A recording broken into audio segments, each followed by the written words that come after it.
Alright guys, welcome to part 2 finally. I'm going to be working on these two last pages that, these two last pockets that I left off on in the last time. Pulling out a paper that I already found from Studio Calico Stack that I recently got of 4x6s that I wanted to use in this page. I thought the yellow went perfectly with it, so I switched to that. And then I'm also going to be using a piece from this recollections pack that I have. It comes with all these nifty little papers that you can use and cut up and use however you really want throughout your project life. And I decided on this page, so I'm going to cut that off camera to have ready right now for my 4x6.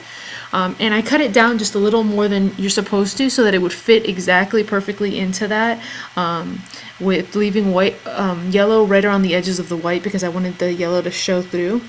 And I'm getting my We Are Memory Keepers corner punch on the 1/4 to punch the corners, because this is just my trusty go-to corner punch. I always know it's not going to mess up my corners, and I didn't want to take any chances by switching it up and using the newest Becky Higgins punch I got, because I have had like just a little slightly not perfect corners. Even though it doesn't do a bad job, I just didn't want to take any chances, because I can always count on this We Are Memory Keepers tool to work perfectly for me.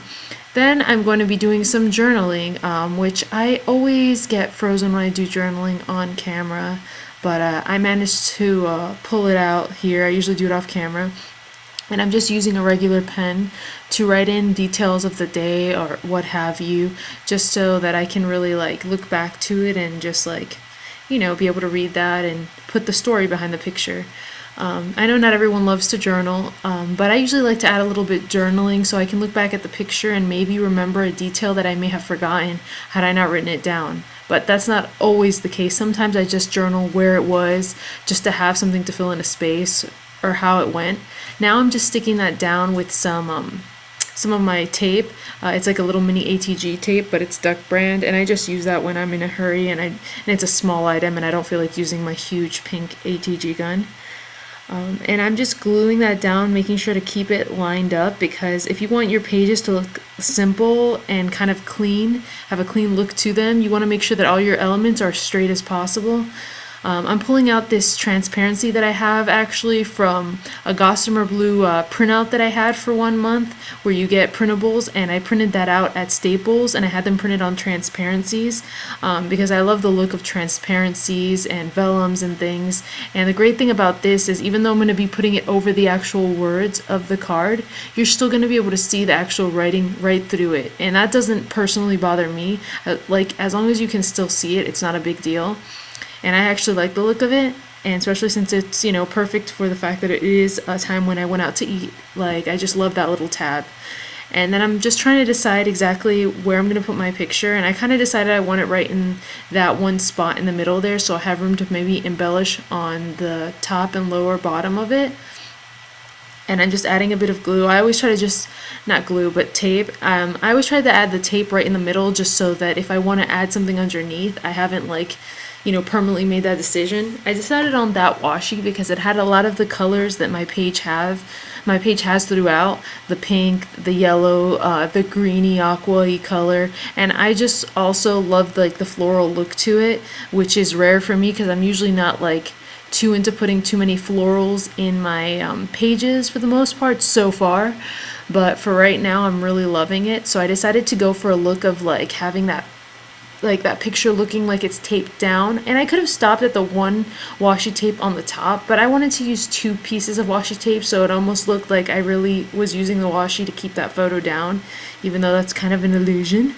But I really just like the look of it, and I wanted the edges to be, you know, have that torn look, and I like imperfection basically. And then I decided that I would use my enamel dots that I recently made. If you watched my DIY enamel dot tutorial, if not, I'm going to leave a link below in the description box so you can click on that and see it. But they were actually the perfect color for this, and I really just loved the look of them. So I decided to kind of play around with the elements of how I wanted the enamel dots and stuff. But I really I fidgeted a lot on this because I'm the type of person that I kind of have to put it exactly where I want it. So I went back and forth and then finally decided that I like the way that it looked like this, because if it doesn't look right to my eye, then I just won't put it down. And I'm using Tombow Mono Multi to glue down my enamel dots, because I know I had one of you guys ask me a question, what do I use to glue it down? I use my Tombow because I've never had anything not stay glued down when I use Tombow personally. And then I'm using my quick sticks to kind of pick up the dots as I go, but it didn't exactly, a quick stick sometimes drops the items, as you saw before, so I mean, sometimes it works, sometimes it doesn't work perfectly. I just wanted to remember exactly where I put the enamel dots after all that fidgeting, so that I didn't end up moving them around too much. I just put a little tiny drop of glue because it spreads out when you place it down, and I didn't want too much, even though I will tell you that Tombow Mono Multi dries clear, so you don't have to worry about the fact that it's white. Even if you did get a little extra on the outsides, it really wouldn't show because it would be dried clear. And for that one, the quick sticks actually did work out pretty good. I just have to use my finger so it comes off of it once I have the glue. And I really wanted to use a color variation of different colors. I loved the darker kind of turquoisey blue with the aqua-y, and then like that peachy pink. I thought it was working really well in accent with the yellow and the washi tape. And here I'm picking up the next one, and also I just added it directly to the paper, which is probably what I should have done to begin with, because I was actually trying to put the Tombow on the actual enamel dot while holding it on the quick sticks, which is kind of like it's kind of a little harder than it sounds, because sometimes you'll end up knocking off the enamel dot that way when it's just easier for you to put it on paper. So there you go. My my lesson is your guys' treasure right there. But I do like the quick sticks. It does work for little small items sometimes that are really hard to kind of like work with and try to pick up. So every once in a while I use it. Other times I get lazy and just use my fingers. And basically this card is done. I kept it really simple. I didn't want to take away too much from the actual photos. I feel like sometimes when I over embellish, it takes away from the photos and the story you're trying to tell. But that's just me personally. Now we're going to be working on this card, which I already stuck down previously. Even though I left like the edges up, I only stuck it down towards the middle just in case I changed my mind and wanted to do it differently. But I like the way it looks with like that pink border all around it. So at this point, I'm just cutting down some strips of basic white cardstock to create the little strips that I'm basically going to end up writing on the actual photo. It's just basic cardstock from Staples. It's 80 pounds, and I'm using a fine ballpoint pen just to write a script. And I'm writing it all the way down the strip basically. I only end up needing really one strip. And then I'm going to cut that strip down. But it's always good to have an extra strip just in case you either need to redo it because it doesn't come out right, or you make a spelling error. And after I write it out, I'm just cutting it here, as you can see, so that it can fit within the parameters of the photo. I didn't measure or anything like that. I just did it by hand and eyeballed it. And then I'm using some distress ink just to make it look more old and worn, like maybe you found it on the beach somewhere. I don't know. And off camera, I did use some vintage walnut just around the edges, just to give it a little darker look at the edges. And now I'm using some foam tape just to prop those strips up, because you guys know me, I like to add dimension to things. I'm really not afraid to add dimension when it comes to project life or card making or anything else. And this tape itself tends to lay pretty flat. It adds a slight amount of dimension, but not too much, which is why I tend to love using it, because it's not like those little foam squares that you buy that are actually just slightly a little taller than these ones.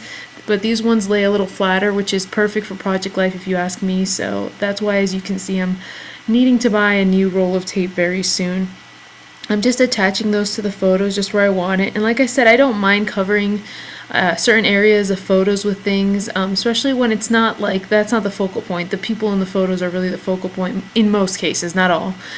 So it's perfect for that one space where I have that extra area. And then I just want to add an extra little something. So I saw these glitz little balls. I don't know what they are actually. They're like I don't know, they're embellishments, let's call them that. If you know the name, you're more than welcome to tell me.